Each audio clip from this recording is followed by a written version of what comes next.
আমার Facebook page খায় দেওয়া হয়েছে, অনেকভাবে রিপোর্ট মারা হয়েছে।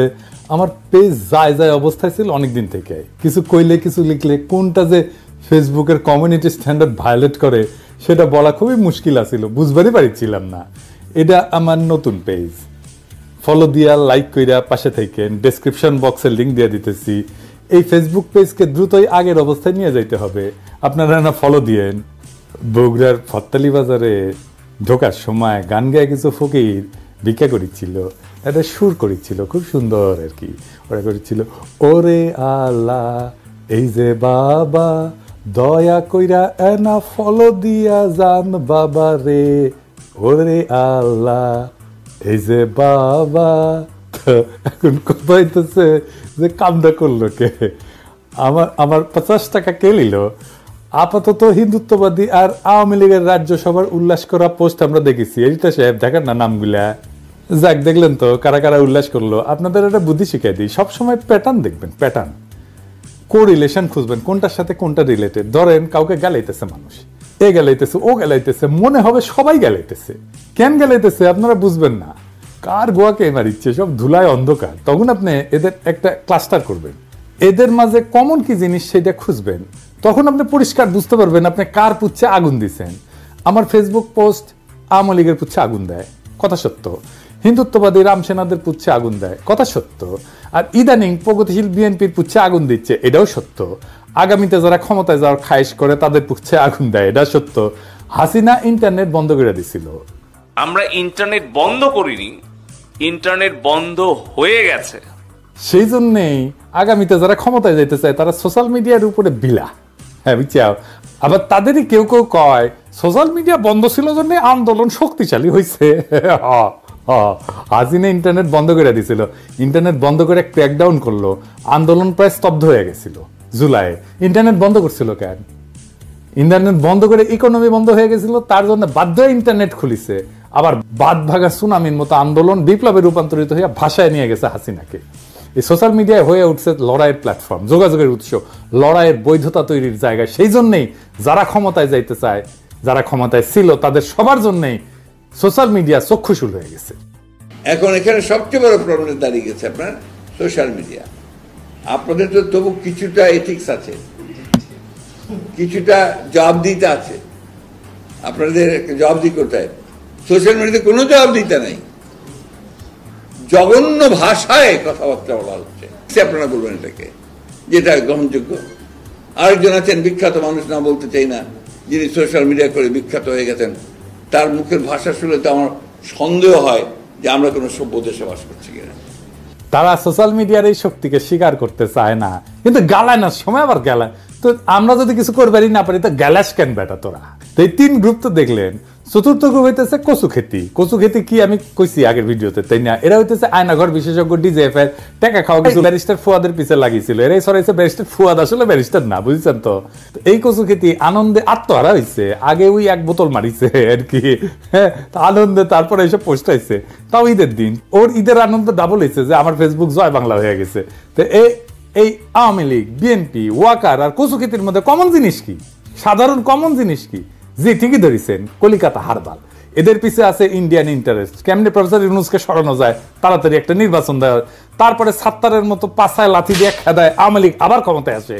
তাইলে তো আর্মির গুমখুন। আওয়ামী লীগ ভাগ্যবান, একজন মেডিকেল কলেজ ড্রপ আউট বমিশিয়ালকে তার অনলাইন সিপাসালার হিসাবে পাইছে। ওগুলা সাংবাদিক আছিল, সাংবাদিকতা গেছে, বিডি নিউজ 24-এ কাজ করেছিল। কচু খেতিরা আরো বেশি ভাগ্যবান, একজন ডাবল ড্রপ আউটকে আপাতত তাদের অনলাইন সিপাসালার হিসাবে পাইছে। সে নাকি একই সাথে ক্যাডেট কলেজ ড্রপ আউট আর আর্মি ড্রপ আউট, সত্য মিথ্যা জানি না, কয় মানুষজন আর কি। সেও শেষ পর্যন্ত সাংবাদিক হয়েছে। আমার আলাপ সেই নিয়ে না, আমার আলাপ এক গভীর রাজনৈতিক বিষয় নিয়ে। পোস্ট কইরা ঝাড়ি খেয়ে মুছে দিছে, কিন্তু একটা বেফাস কমেন্ট করে ফেলেছিল, সেটা নিয়ে আলাপ। সে আবার বিশিষ্ট সাহসী, কলজা ব্যাকটেরিয়ার মতো, পোস্ট দিয়ে আবার মুছে। আজকার যে পীরের খাদেম, সে কথা মারাত্মক কথা কইছিল, সেটা না দেখি। আমার ফেসবুক ডিজেবল হওয়া নিয়ে কচু খেতির পোস্টে একজন কমেন্ট করেছে, ঈদের দিনে এমন হিংসার ছোটলামুখি করে মানুষ। সে কমেন্টের উত্তরে সে আমাকে কাফের বলছে, কাফের কাফের। সে বলছে একজন কাফেরের কথা শোনা কি ঠিক? দেখেন এইটা সে বড় করে দেখান। বড় আলেম এসে গেছে। বাংলাদেশের আলেমরা ওনাদের ওয়াজে আমার কথা বলেন, দোয়া করেন, কত দোয়া করেন, আর কচু খেতি হুজুর ফতোয়া দিতেছে আমারে কাফের বইলা। কারা বাংলাদেশের হিন্দুদের সেকেন্ড ক্লাস সিটিজেন ভাবতে বাধ্য করে? কারা আসলে হিন্দু বিদ্বেষী? এই তথাকথিত বাঙ্গু এলিট, যারা নিজেদের প্রগতিশীল, এনলাইটেন, আধুনিক বলে দাবি করে। বাংলাদেশে ইসলাম পছন্দ জনগোষ্ঠী না, হেফাজত না, জামাত না, সাধারণ মানুষ না, হিন্দু বিদ্বেষী এই বাঙ্গু এলিটেরা এই কচু খেতির কথার মানে বাংলাদেশের কোনো হিন্দুর কথা একজন মুসলমান শুনতে পারবে না, বা একজন মুসলমানের কথা একজন হিন্দু শুনতে পারবে না। একজন হিন্দু কোনো সমাবেশে বক্তব্য দিলে সেখানে কোনো মুসলমান যাবে না, মুসলমান কোনো বক্তব্য দিলে সেখানে কোনো হিন্দু যাবে না, হিন্দুকে মুসলমান বা মুসলমানকে হিন্দু ভোট দিতে পারবে না। কি ভয়ঙ্কর কথা! এই রাষ্ট্রে তাহলে থাকবে না। যখন একজন হিন্দু নাগরিক হিসেবে আপনি একজন মুসলমান নাগরিকের সাথে কোনোভাবেই এনগেজ হইতে পারবেন না, সেই সময় হিন্দু আর মুসলমান একসাথে রাষ্ট্র গড়ে একসাথে থাকতে পারে না। রাষ্ট্র হিসেবে বাংলাদেশ যেন দাঁড়াইতে না পারে, এটাই ভারতের আজন্ম চাওয়া। তারা সেই জন্যই ক্ষমতাবান করবে এমন মানুষদেরকে যারা মধ্যমেধার, যারা মনে করবে তাদের নিজের যেহেতু যোগ্যতা নাই, তাই ভারতের অনুগ্রহে আর 5 ক্ষমতা উপভোগ করি, সেই জন্য এই কচু খেতিদের খুঁজে পায়। এই জন্য ডাবল ড্রপ আউট পছন্দ। এই সিলসিলা অনেক পুরানা। মুজিবকে কেমনে খুঁজে বের করছিল সোহরাওয়ার্দীর বডিগার্ড? কলকাতায় পড়িছে না? তারা জানতো যে সে ফেলটুস ছাত্র, দামরা বিশ্ববিদ্যালয়ের গন্ডি পার হইতে পারে নাই। হাসিনা ও ঘষ্টায় ডিগ্রি পাস করেছে 6। আল জাজিরা মনে বেশি টাকা পয়সা দেয় না তাদের কর্মচারীদের উপরি ইনকামের জন্য। বাংলাদেশের আয়নাঘর বিশেষজ্ঞ মিলিটারি এজেন্সির আর ইন্ডিয়ার ভাড়া খাইতে হয় এদের, দুঃখজনক। যাই হোক, আজ আর বেশি না দেই, কচু ক্ষেতের কচু আস্তে আস্তে আন্দাইতে হবে। এবার আসেন আজকের মূল আলাপে। ঈদের র্যালি হয়েছে এবার, সুলতানি আমলের ঐতিহ্য অনুসরণ করে র্যালিটা হয়েছে। এটা বাংলাদেশের ঈদের আনুষ্ঠানিকতা একটা নতুন সংযোজন, কিছুটা সমালোচনার জন্ম দিচ্ছে। বিভিন্ন মোটিভের ব্যবহার নিয়ে আমার সাথে ইজাজের বেশ কিছু আইডিয়ার এক্সচেঞ্জ হয়েছিল, কিন্তু এই পুরো প্রক্রিয়ার সাথে যুক্ত থাকা আমার পক্ষে সম্ভব হয় না। তাই যে সমস্ত প্রতিক্রিয়া আসছে তার আলোকে ভবিষ্যতের র্যালিগুলোকে, বিশেষ করে পয়লা বৈশাখের র্যালি সর্বাঙ্গ সুন্দর হবে বলে আশা করি। আমরা এই র্যালির ভুল ত্রুটিগুলোকে ক্ষমাসুন্দর দৃষ্টিতে দেখার আহ্বান জানাই, মানে ঈদের র্যালি।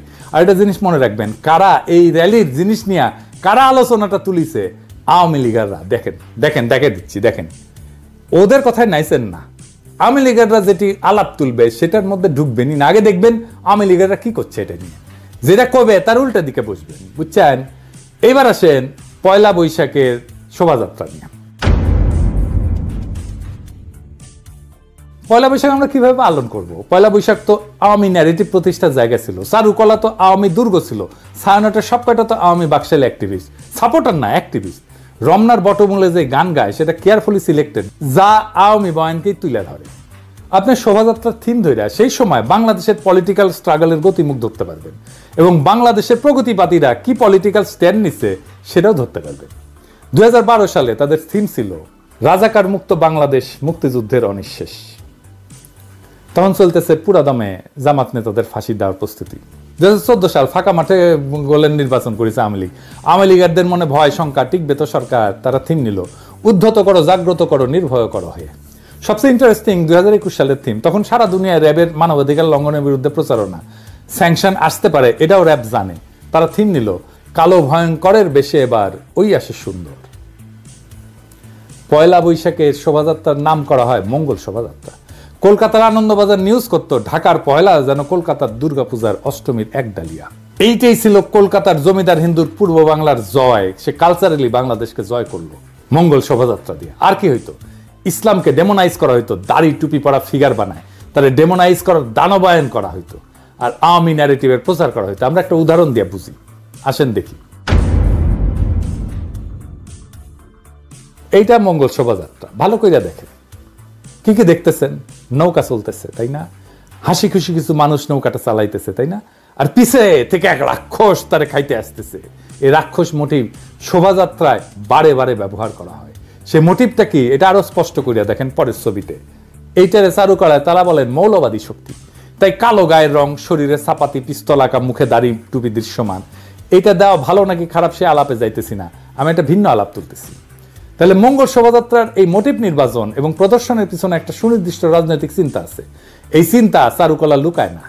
তারা বলে না যে কোন মোটিভ দিয়ে কি বুঝাইতে চাইতেছে। যদিও নৌকার পিছনে রাক্ষস দেখায় কইবে না যে এই নৌকা হইতেছে আওয়ামী লীগের, রাক্ষস হইতেছে জামাত বিএনপি, কিন্তু মানুষ যা বুঝার বুঝে নেবে। তাহলে মঙ্গল শোভাযাত্রা একটা পলিটিক্যাল প্রজেক্ট। এই পলিটিক্যাল প্রজেক্ট তো সার্বজনীন হতে পারে না। আপনার পলিটিক্যাল প্রজেক্ট তো আপনি সবাইকে মানতে বাধ্য করতে পারেন না। আপনার রাজনীতি তো সবাই করে না। এটা সোশ্যাল ইভেন্টও হইতে পারে না। সোশ্যাল ইভেন্ট হইতে সমাজ বানানোর নিয়ম মানতে হবে। সমাজ বানানোর সময় আমরা তো আমার মতের বিরুদ্ধে যে, আমার মতো নয় যে, তারে নিয়েও আমরা সমাজ গড়ি। সমাজ তো বিভাজন তৈরি করে না, সমাজ ঐক্য করে। সে ঐক্য করার কাজ তো আপনি মঙ্গল শোভাযাত্রা দিয়ে করতেছেন না। একজন মৌলবাদী হইলে কি তাকে আপনি সমাজে রাখবেন না? আপনি আসলে এই শোভাযাত্রা দিয়ে আপনার হাই মরাল পজিশন প্রজেক্ট করতেছেন, তবে আপনার পলিটিক্যাল অপোনেন্টের দানব বা রাক্ষস হিসেবে দেখাইতেছেন।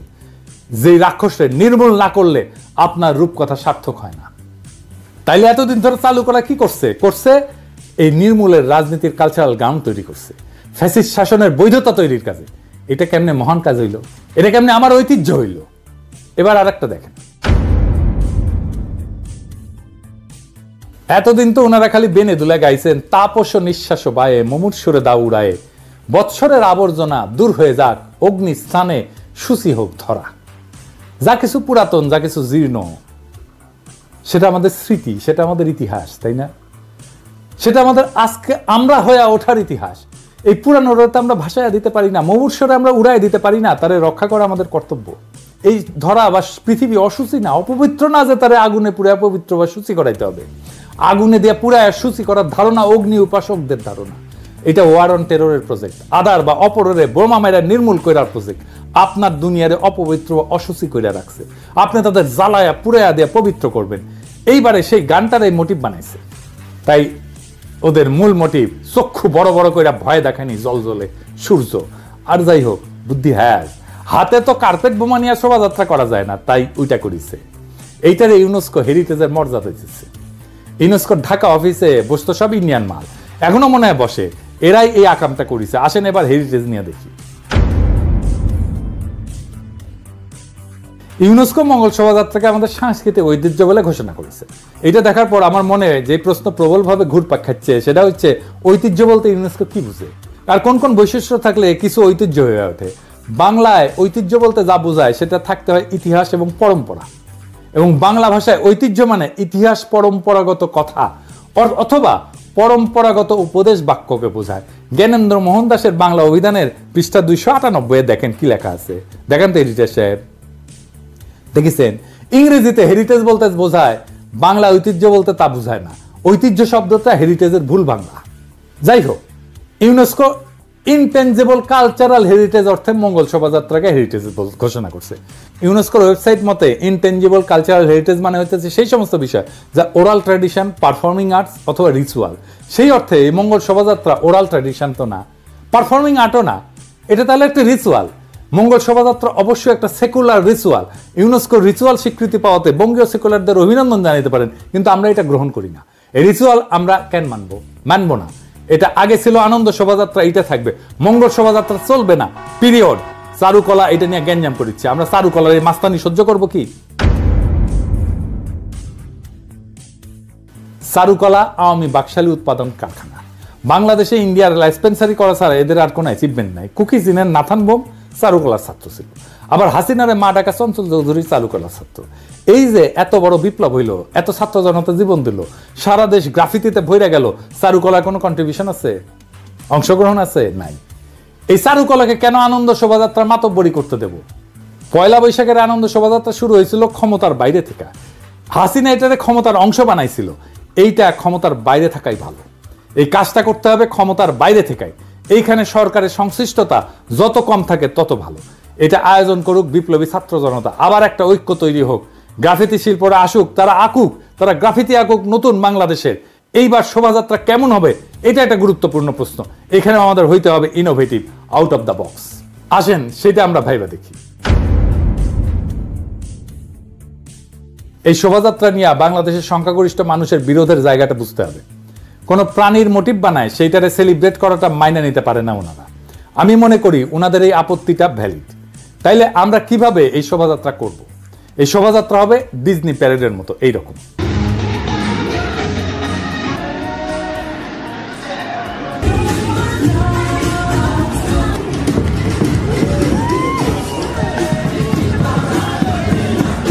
এই শোভাযাত্রার শুরুতে থাকবে বাংলা সনের প্রবর্তক আমির শাহ ফতেউল্লাহ সিরাজীর নাম এবং প্ল্যাকার্ড নিয়ে একটা দল।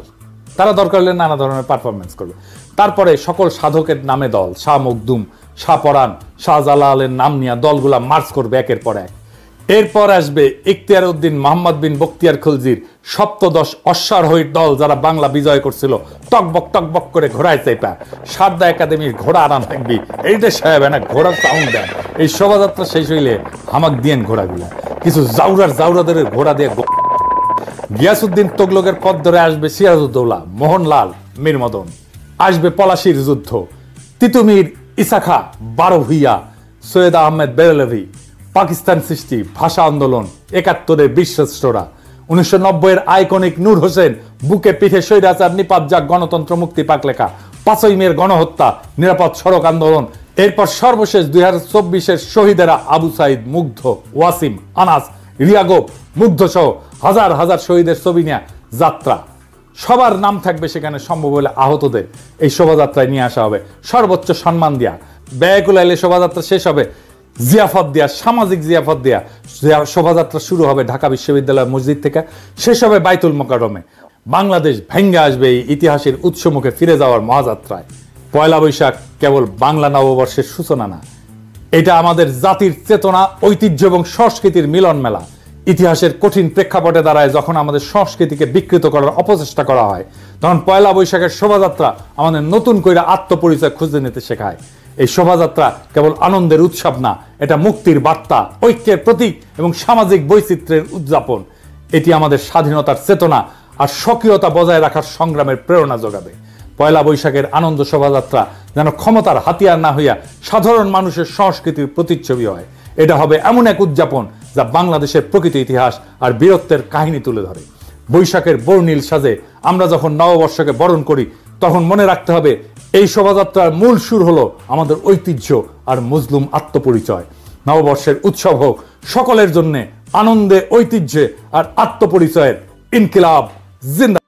সুপ্রিয় দর্শক মণ্ডলী, সম্মানিত দর্শক শ্রোতা, এতক্ষণ আপনারা দেখলেন পয়লা বৈশাখ নিয়ে পিনাকি ভট্টাচার্যের ভিডিওটা। আশা করছি এই ভিডিওটা আপনাদের খুবই ভালো লেগেছে। আরও ভালো ভিডিও পেতে SI মোল্লা 24 নিউজ ইউটিউব চ্যানেলের সাথে থাকুন। পরবর্তীতে আরও ভালো ভিডিও নিয়ে হাজির হব। ততক্ষণে সবাই ভালো থাকুন, সুস্থ থাকুন, শেয়ার করে SI মোল্লা 24 নিউজ ইউটিউব চ্যানেলের সাথেই থাকুন।